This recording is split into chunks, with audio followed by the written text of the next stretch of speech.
Hello दोस्तों, नमस्ते। हमारे चैनल क्रेजी न्यूज़ 17 में स्वागत है। अगर आप नए हैं तो हमारे चैनल को सब्सक्राइब, लाइक एवं शेयर जरूर कर लें। आज की जो खबर है दोस्तों, मध्य प्रदेश भोजपुर विश्वविद्यालय द्वारा सामान्य बीएड जो आप लोग पूछ रहे थे कि सर बीएड और डीएलएड का एडमिशन की प्रक्रिया, मैं इसके पहले सूचना दे चुका हूं, लेकिन ये विज्ञापन जो है आज जारी हुआ है, ऑफिशियल वेबसाइट पे आया है। तो 2023 और 25 के लिए जो प्रवेश की सूचना है, ये आपको लिए जारी कर दी गई है। दोस्तों, बीएड ओडीएल के लिए 1000 सीट्स हैं और डीएलएड के लिए 500 सीट्स हैं। अधिकतम 2 वर्ष और 2 वर्ष का न्यूनतम कोर्स है, और अगर आप फेल हो जाते, टीकेटी हो जाते, तो 5 वर्ष में पूरा कर सकते हैं।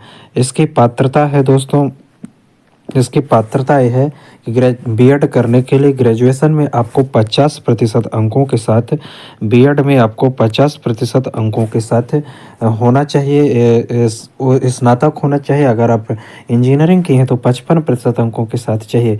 और प्रारंभिक शिक्षा में जो प्रशिक्षित सेवारत अध्यापक हैं, जो प्रारंभिक शिक्षा में पढ़ा रहे हैं पहले से लेकर 8वीं तक, ऐसे जो प्रशिक्षित अध्यापक हैं वो डीएलएड और बीटीआई या बीटीसी या नियमित रीति से जो किया है, वो दूसरी योग्यता ये है कि जो ये किए हैं वही कर सकते हैं।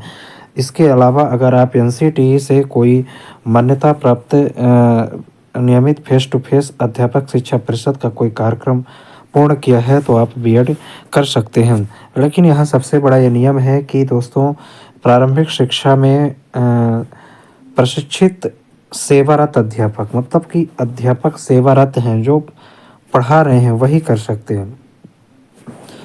वे अभ्यर्थी जिन्होंने एनसीटीई से, और यहाँ पर सबसे बड़ी बात है कि एनसीटीई से प्रवेश पात्रता के अंतर्गत मान्य नहीं होंगे।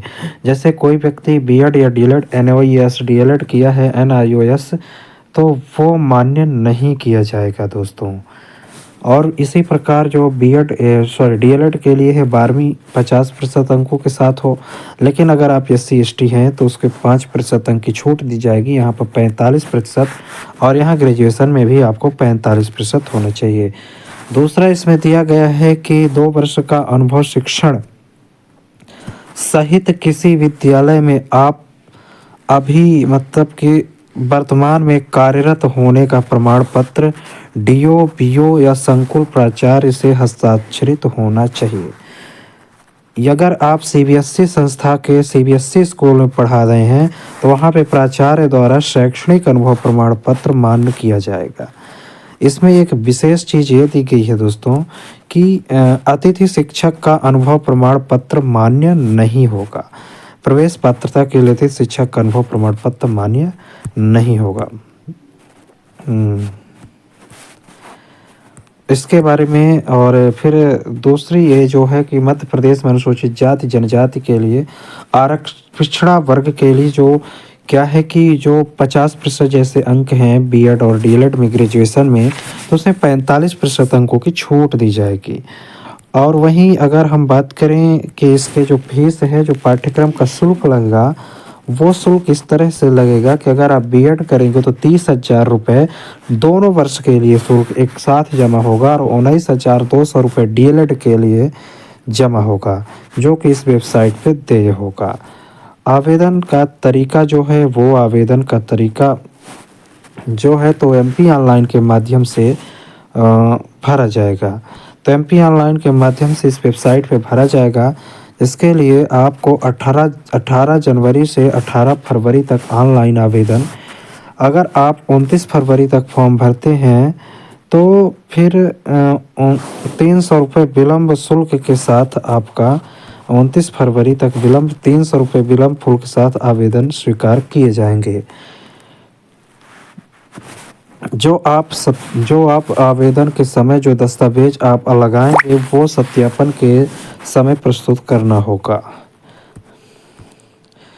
इस वेबसाइट से, विश्वविद्यालय की वेबसाइट से आप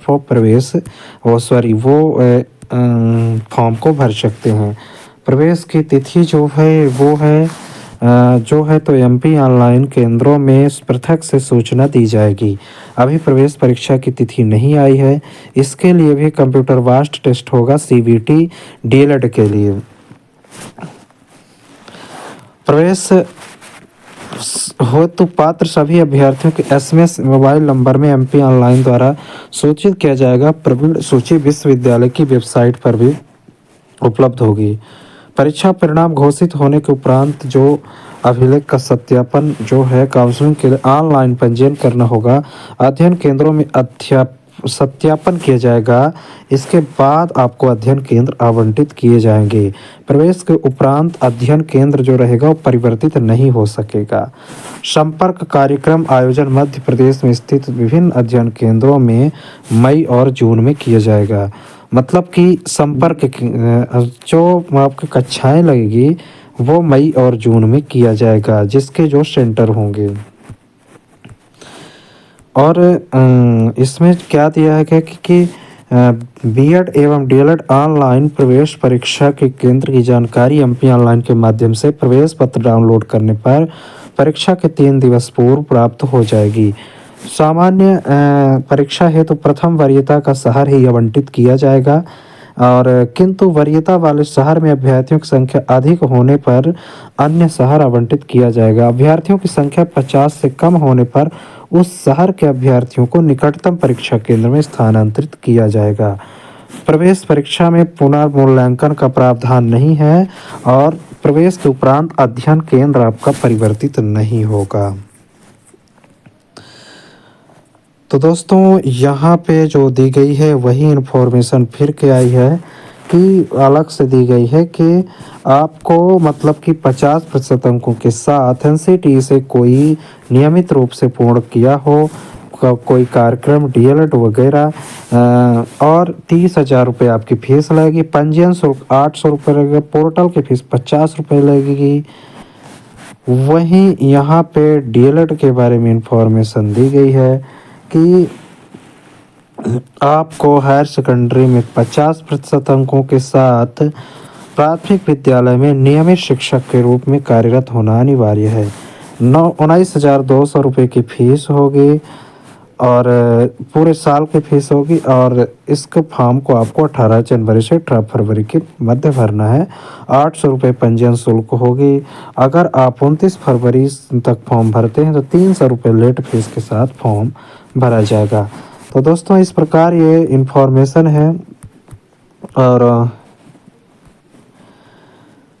तो फिर मिलते हैं नेक्स्ट वीडियो में।